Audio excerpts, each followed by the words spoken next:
Bonjour, je m'appelle Mickaël, j'ai 20 ans. Je suis en 3e année de plâtrier staffeur. Je vais pousser une corniche. Pour la préparation de ma corniche, je vais préparer mon calibre. J'étais à la SGIPA en pré-apprentissage. C'est un système pour chercher un apprentissage où on fait plusieurs stages pour voir dans quel domaine on se situe. Et c'était en faisant ce stage que j'ai trouvé mon domaine. La décoration m'intéresse beaucoup, tout ce qui est décoration intérieure. Et puis en faisant un stage d'1 semaine, j'ai vu que c'était un métier qui me plaisait. Je m'appelle Loïc, j'ai 19 ans et j'ai fini mon CFC de plâtrier staffeur il y a 1 an.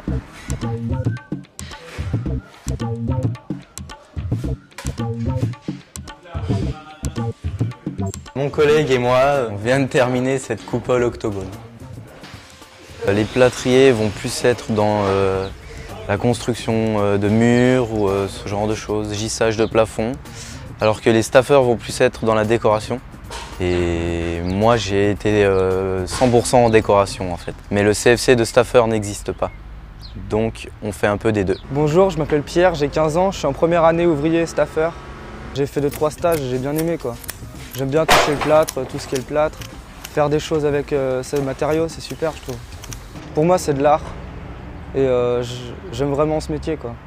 Le métier de staffeur, c'est des professionnels qui réalisent des objets, des éléments en plâtre moulé, donc du plâtre extra fin, essentiellement des plâtres de Paris, armés de fibres végétales. Et vous avez quelques exemples ici d'éléments en staff, c'est-à-dire des colonnes, des soffites, des corniches et des ornements, des voûtes, forme chapeau de curé, des pilastres, des chapiteaux et des rosaces, enfin tous des éléments comme ça qui sont réalisés en plâtre.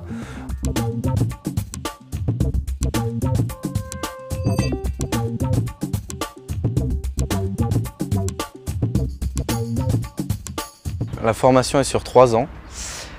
Une fois par semaine, nous allons en cours au CEPTA. Pendant 1 an et demi, nous allons être à l'atelier, à 100% à l'atelier, faire de la fabrication, apprendre à mouler, à faire des corniches. Et encore 1 an et demi après, on va faire essentiellement de la pose sur chantier, dans des villas, dans des hôtels. Les cours ont lieu au CEPTA de Tergnier, à Onnaing. Il y a les maths, le français, connaissances professionnelles, c'est tout ce qui est avec le rapport avec le plâtre.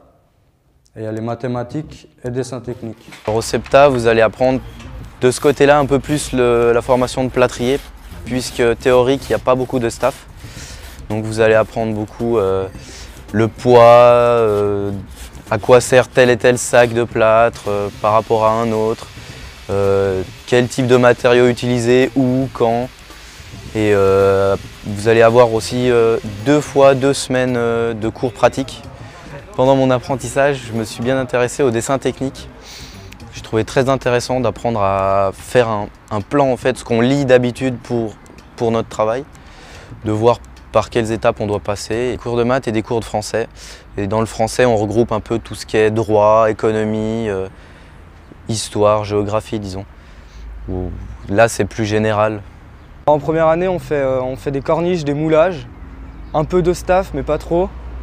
On n'est pas directement dans le bâtiment, on reste à l'atelier. Après le CFC, on a 2 possibilités. Une, de faire 1 an supplémentaire pour devenir chef d'équipe. Et une autre année supplémentaire pour devenir technicien et pour avoir le brevet fédéral. Actuellement, le métier de staffeur est malheureusement toujours pas reconnu, donc on n'a pas de CFC à disposition.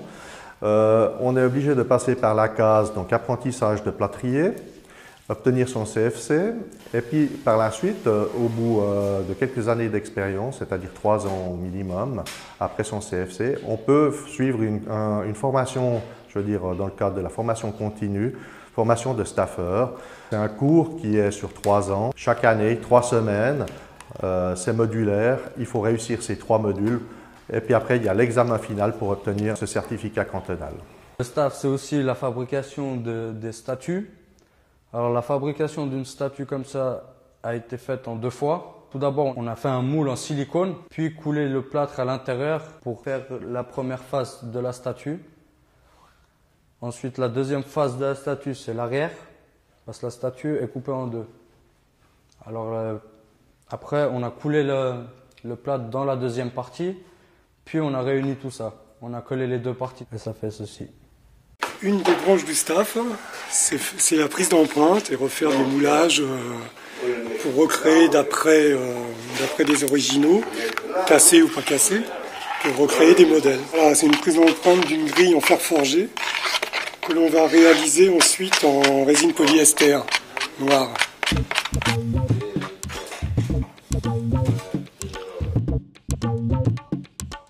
Quand on va faire des moulages de grandes voûtes, de corniches arrondies et tout, on a quand même des calculs à faire, justement une base de maths à avoir.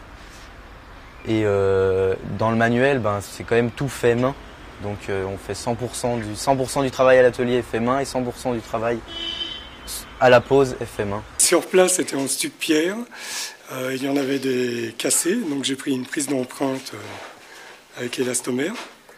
Et ensuite, on retire une épreuve ou 2 épreuves en plâtre pour replacer. Le choix pour un apprenti de partir dans cette direction, sa motivation, c'est essentiellement, je veux dire, avoir la vision décorative et puis pas avoir peur, je veux dire, de faire un peu des efforts.